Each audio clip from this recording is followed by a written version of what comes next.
وَإِذَا أَرَدْنَا أَن نُهْلِكَ قَرْيَةً أَمَرْنَا مُتْرَ فِيهَا فَفَسَقُوا فِيهَا فَحَقَّ عَلَيْهَا الْقَوْلُ فَدَمَّرْنَاهَا تَدْمِيرًا وَكَمْ أَهْلَكْنَا مِنَ الْقُرُونِ مِن بَعْدِ نُوحٍ وَكَفَى بِرَبِّكَ بِذُنُوبِ عِبَادِهِ خَبِيرًا بَصِيرًا۔ اور جب ہم کسی بستی کی ہلاکت کا ارادہ کر لیتے ہیں تو وہاں کے خوشحال لوگوں کو کچھ حکم دیتے ہیں، وہ اس بستی میں کھلی نافرمانی کرنے لگتے ہیں تو ان پر بات ثابت ہو جاتی ہے، پھر ہم اسے تہہ و بالا کر دیتے ہیں۔ ہم نے نوح علیہ السلام کے بعد بھی بہت سی قومیں ہلاک کر دیں۔ آپ کے رب اے نبی اپنے بندوں کے گناہوں سے کافی خبردار اور خوب دیکھنے بھالنے والے ہیں۔ سامعین، اب ہدایتوں کی تفسیر سماعت کیجیے۔ اللہ تعالیٰ کا حکم آنے کا مفہوم۔ مشہور قراءت امرنا ہے، اس امر سے مراد تقدیری امر ہے، جیسے اللہ نے سورہ یونس کی آیت نمبر 24 میں فرمایا اتہ امرنا، یعنی وہاں ہمارا مقرر کردہ وہ امر آ جاتا ہے رات کو یا دن کو۔ یاد رہے کہ اللہ برائیوں کا حکم نہیں کرتے، مطلب یہ ہے کہ وہ فحش کاریوں میں مبتلا ہو جاتے ہیں اور اس وجہ سے مستحق عذاب ہو جاتے ہیں۔ یہ بھی معنی کیے گئے ہیں کہ ہم انہیں اپنی اطاعت کے احکام کرتے ہیں، وہ برائیوں میں لگ جاتے ہیں، پھر ہمارا سزا کا قول ان پر راست آ جاتا ہے۔ جن کی قراءت امرنا ہے وہ کہتے ہیں، مطلب یہ ہے کہ وہاں کے سردار ہم بدکاروں کو بنا دیتے ہیں، وہ وہاں اللہ تعالیٰ کی نافرمانیاں کرنے لگتے ہیں، یہاں تک کہ عذاب الہی انہیں اس بستی سمیت تہس نہس کر دیتا ہے، جیسے اللہ تعالیٰ نے سورہ انعام کی آیت نمبر 123 میں فرمایا وَكَذَلِكَ جَعَلْنَا فِي كُلِّ قَرْيَةٍ أَكَابِرَ مُجْرِمِيهَا، یعنی ہم نے ہر بستی میں بڑے بڑے مجرم رکھے ہیں۔ ابن عباس رضی اللہ عنہما فرماتے ہیں یعنی ہم ان کے دشمن بڑھا دیتے ہیں، وہاں سرکشوں کی زیادتی کر دیتے ہیں۔ اللہ تعالیٰ خوب دیکھنے والے ہیں۔ اے قریشیو، ہوش سنبھالو، میرے اس بزرگ رسول محمد صلی اللہ علیہ وسلم کی تکذیب کر کے بے خوف نہ ہو جاؤ۔ اپنے سے پہلے نوح علیہ السلام کے بعد کے لوگوں کو دیکھو کہ رسولوں کی تکذیب نے ان کا نام و نشان مٹا دیا۔ اس سے یہ بھی معلوم ہوتا ہے کہ نوح علیہ السلام سے پہلے کہ آدم علیہ السلام تک کے لوگ دین اسلام پر تھے، بس تم اے قریشیو کچھ ان سے زیادہ ساز و سامان اور گنتی اور طاقت والے نہیں ہو، باوجود اس کے تم اشرف الرسل خاتم النبیین کو جھٹلا رہے ہو، بس تم عذابوں اور سزاؤں کے زیادہ لائق ہو۔ اللہ تعالیٰ پر اپنے کسی بندے کا کوئی عمل پوشیدہ نہیں، خیر و شر سب اللہ پر ظاہر ہے، کھلا چھپا سب وہ جانتے ہیں، ہر عمل کو خود اللہ تعالیٰ دیکھ رہے ہیں۔ من كان يريد العاجلة عجلنا له فيها ما نشاء لمن نريد ثم جعلنا له جهنم يصلاها مذموما مدحورا ومن أراد الآخرة وسعى لها سعيها وهو مؤمن فأولئك كان سعيهم مشكورا كلا نمد هؤلاء وهؤلاء من عطاء ربك وما كان عطاء ربك محظورا انظر كيف فضلنا بعضهم على بعض وللآخرة أكبر درجات وأكبر تفضيلا۔ جس کسی کا ارادہ صرف اس جلدی والی دنیا کا ہی ہوا، اسے ہم یہاں جس قدر جس کے لیے چاہیں سرے دست دیتے ہیں، بالآخر اس کے لیے ہم جہنم مقرر کر دیتے ہیں جہاں وہ برے حالوں دھتکارا ہوا داخل ہوگا۔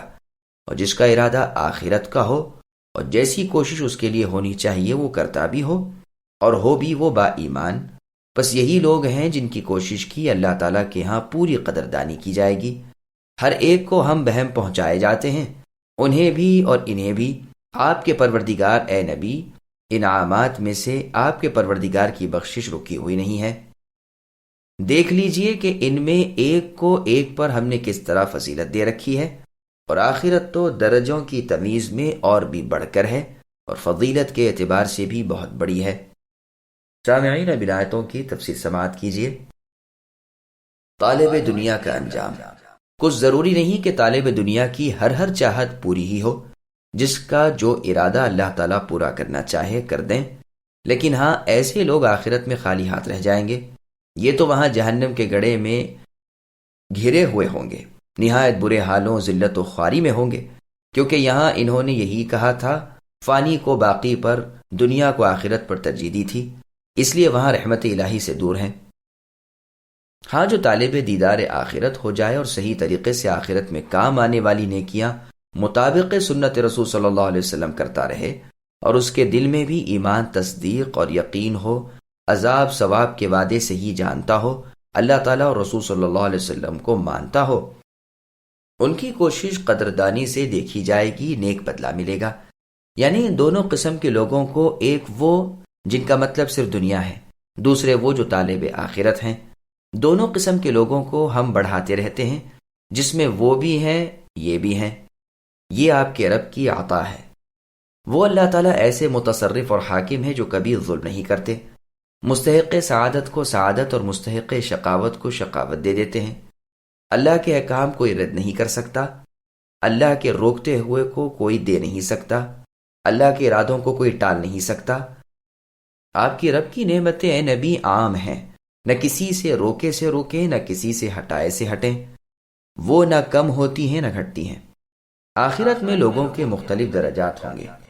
دیکھ لیجئے کہ ہم نے دنیا میں انسانوں کے مختلف درجے رکھے ہیں، ان میں امیر بھی ہیں، فقیر بھی ہیں، درمیانہ حالت میں بھی ہیں، اچھے بھی ہیں، برے بھی ہیں، اور درمیانے درجے کے بھی۔ کوئی بچپن میں مرتا ہے، کوئی بوڑھا ہو کر، کوئی اس کے درمیان۔ آخرت درجوں کے اعتبار سے دنیا سے بھی بڑی ہوئی ہے۔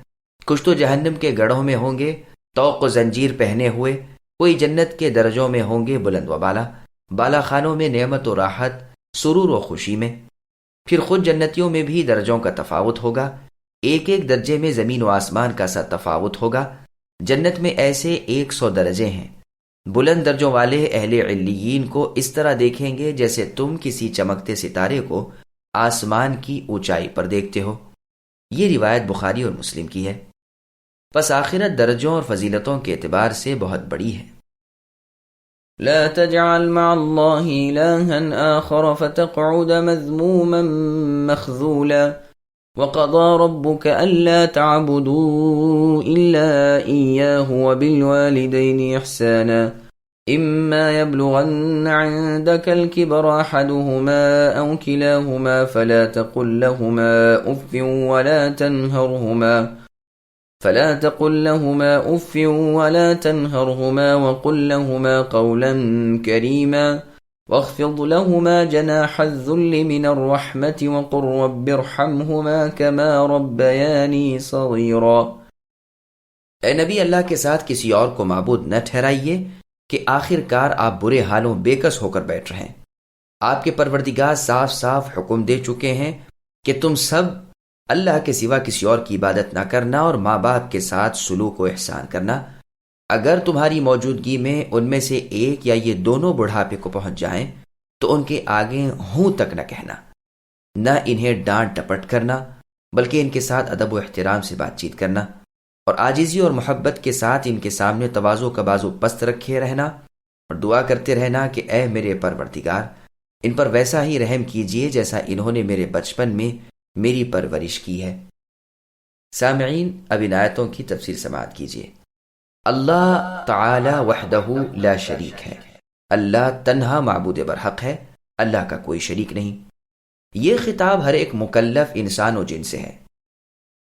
رسول اللہ کی تمام امت کو حق تبارک و تعالی فرماتے ہیں کہ اپنے رب کی عبادت میں کسی کو شریک نہ کرو، اگر ایسا کرو گے تو ذلیل ہو جاؤ گے، اللہ کی مدد ہٹ جائے گی، جس کی عبادت کرو گے اسی کے سپرد کر دیے جاؤ گے، اور یہ ظاہر ہے کہ اللہ تعالیٰ کے سوا اور کوئی نفع و نقصان کا مالک نہیں، وہ اللہ اکیلے ہیں، ان کا کوئی شریک نہیں۔ چنانچہ مسند احمد میں ہے، رسول اللہ فرماتے ہیں جسے فاقہ پہنچے اور لوگوں سے اسے بند کرانا چاہے اس کا فاقہ بند نہ ہوگا، اور جو اللہ تعالیٰ سے اس کی بابت دعا کرے اللہ تعالیٰ اس کے پاس تونگری بھیج دیں گے، یا تو جلدی یا دیر سے۔ یہ حدیث سنن نبی داؤد اور ترمذی میں بھی ہے۔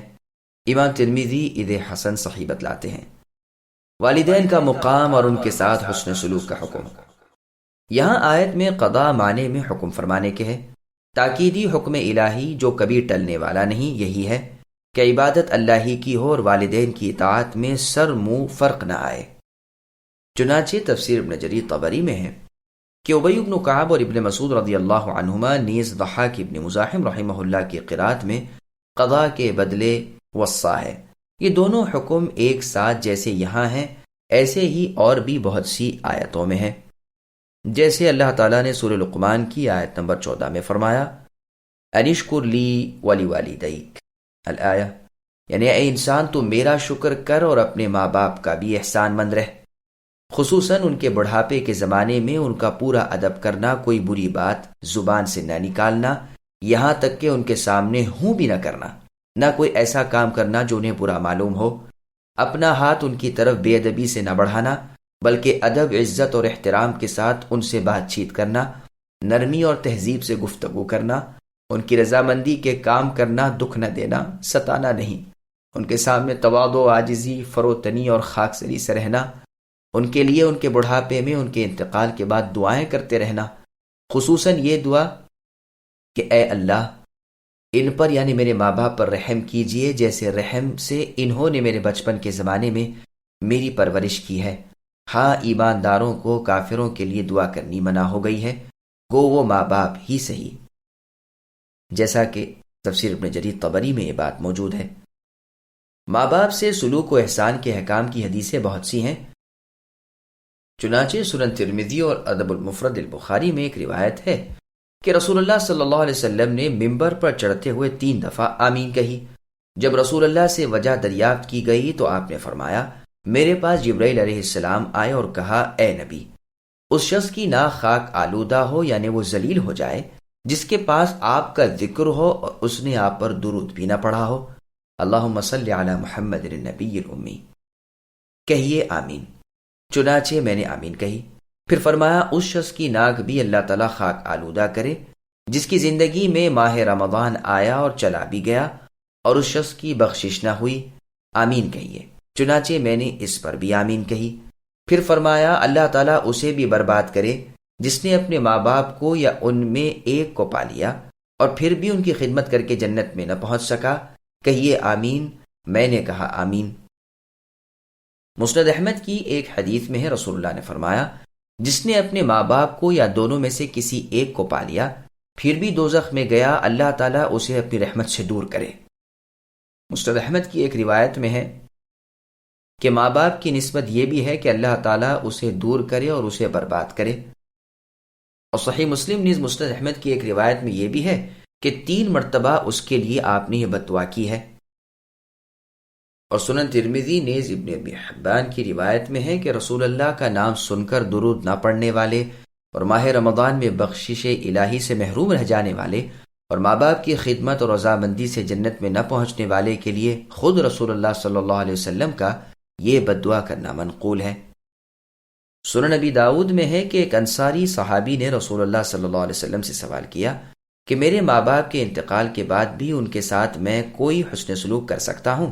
رسول اللہ نے فرمایا ہاں، 4 سلوک: ان کے جنازے کی نماز، ان کے لیے دعائے استغفار، ان کے وعدوں کو پورا کرنا، ان کے دوستوں کی عزت کرنا، اور وہ صلہ رحمی جو صرف ان کی وجہ سے ہو، یہ ہے وہ سلوک جو ان کی موت کے بعد بھی تو ان کے ساتھ کر سکتا ہے۔ والدہ کا حق، چنانچہ سنن نسائی، سنن ابن ماجہ وغیرہ میں ہے کہ ایک شخص نے رسول اللہ صلی اللہ علیہ وسلم سے کہا، اللہ کے رسول، میں جہاد کے ارادے سے آپ کی خدمت میں خوشخبری لے کر آیا ہوں۔ رسول اللہ نے فرمایا تمہاری ماں ہے؟ اس نے کہا ہاں۔ فرمایا جاؤ اسی کی خدمت میں لگے رہو، جنت اس کے پیروں کے پاس ہے۔ دوبارہ سہ بارہ اس نے مختلف مواقع پر اپنی یہی بات دہرائی اور یہی جواب رسول اللہ صلی اللہ علیہ وسلم نے بھی دہرایا۔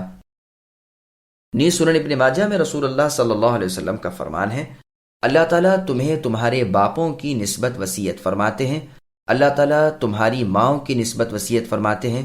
پچھلے جملے کو 3 بار بیان فرمایا، پھر فرما کر فرمایا اللہ تعالیٰ تمہیں قرابت داروں کی بابت وصیت کرتے ہیں، سب سے زیادہ نزدیک والا پھر اس کے پاس والا۔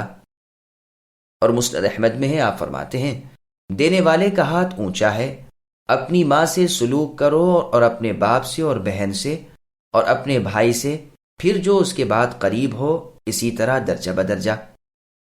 ان احادیث سے کسی کو یہ ہرگز نہ سمجھنا چاہیے کہ اللہ کے رسول صلی اللہ علیہ وسلم نے ماں باپ کی اطاعت کا جو حکم فرمایا ہے اس سے مراد یہ ہے کہ ماں باپ اگر اللہ اور اس کے رسول کی نافرمانیوں کو بھی حکم دیں تو ان کی بات کو تسلیم کرنا اور ان کی اطاعت کرنا ہے، ایسا نہیں، کیونکہ دوسری احادیث سے یہ بات ثابت ہے، جیسا کہ رسول اللہ نے فرمایا لا طاعت لمخلوق فی معصیت الخالق، خالق کی نافرمانی میں مخلوق کی اطاعت نہ کی جائے گی، لیکن ہاں اس بات کا خیال ضرور رہے کہ ماں باپ کو سمجھانے اور حق واضح کرنے کے لیے نرمی کا لہجہ اور انتہائی ادب کا رویہ اختیار کرنا ضروری ہے، ورنہ اللہ کے ہاں گنہگار ہوں گے۔